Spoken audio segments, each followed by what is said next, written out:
Hello friends, welcome back to my channel my mentor Viraj. आज मैं लेके आई हूँ आपके लिए government intervention free market part 2।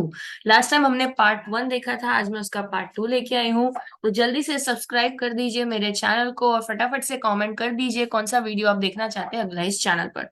चलिए स्टार्ट करते हैं हमारा आज का topic, price ceiling. Last time हमने प्राइस फ्लोर प्राइस देखा था, इस बार हम प्राइस सीलिंग देखने वाले हैं।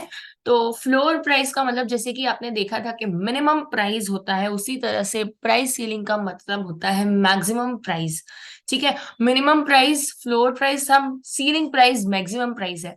ये वो प्राइस है जो मैक्सिमम एक सेलर चार्ज कर सकता है किसी भी मार्केट में या किसी भी पर्टिकुलर गुड्स पे, जो गुड्स रेगुलेटर ने डिटरमाइन किए हुए हैं।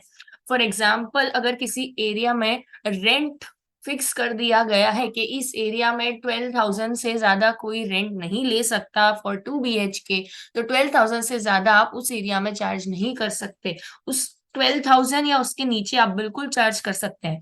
लेकिन ऐसा किया क्यों जाता है? तो जनरली कंज्यूमर का एक्सप्लॉयटेशन रोकने के लिए। ओके, साइड में एक छोटा सा डायग्राम भी दिया हुआ है, आप बेटर समझ पाए, जैसे प्राइस फ्लोर यानी मिनिमम प्राइस, प्राइस सीलिंग यानी मैक्सिमम प्राइस। इसके मेरिट्स और डीमेरिट्स क्या है?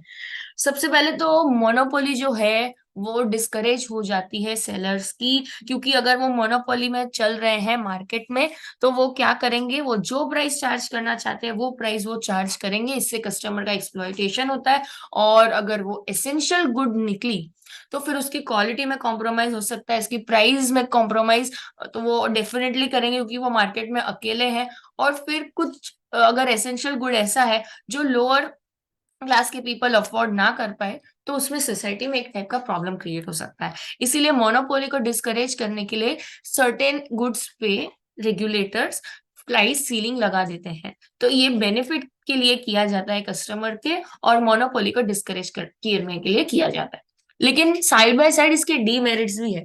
डीमेरिट्स क्या है कि अगर मैंने इतने सालों तक रिसर्च करके कोई एक ऐसा एसेंशियल गुड्स बनाया है, ऐसा कोई एसेंशियल ड्रग बनाया है जिससे बहुत फायदा हो सकता है, और इतने सारे मैंने पैसे उसमें इन्वेस्ट किए हैं और मुझे कुछ रिटर्न नहीं मिल रहा है, तो मैं क्यों प्रोड्यूस करूं, मैं क्यों मार्केट में प्रोड्यूस करके बेचूं? तो प्रोडक्शन पे डिस्करेजमेंट हो सकता है सेलर के पार्ट में। ठीक है, अगर इतनी साल मैंने मेहनत की and all that efforts are going into vain, I can earn nothing out of it, then why should I do that? ऐसा सारे सेलर सोचेंगे, आप भी सोचेंगे, अपने पर्सपेक्टिव से अगर आप सोचेंगे तो ये डिस्करेज कर देता है प्रोडक्शन ऑफ गुड्स। मेनली ये सेलर या मैन्युफैक्चरर ही करेगा प्रोडक्शन, तो प्रोडक्शन पे इफेक्ट आ जाती है जिसकी वजह से मार्केट में मे बी स्केर्सिटी क्रिएट हो सकती है। ओके, दूसरा, ब्लैक मार्केटिंग में बहुत बढ़ावा आ जाता है। ये गुड मार्केट में स्केर्स है, अगर ये नहीं मिल रहा है और कोई एसेंशियल कमोडिटी है, तो फिर इसका ब्लैक मार्केटिंग बढ़ जाएगा। जितना प्राइस, अगर किसी को बहुत ज्यादा जरूरत है तो जितना प्राइस बोलेगा उतने में बेचेंगे, और इस तरीके के डीमेरिट्स आ सकते हैं। आज का टॉपिक बस छोटा सा ही था, काफी इजी सा था, लेकिन एक मैंने एग्जाम्पल के लिए एक पिक्चर रखा हुआ है जो आप समझ पाए इजीली। प्राइस सीलिंग के लिए जैसे मैंने रेंट कंट्रोल का एग्जाम्पल दिया है, और प्राइस फ्लोर के लिए मैंने मिनिमम वेज का एग्जाम्पल दिया है।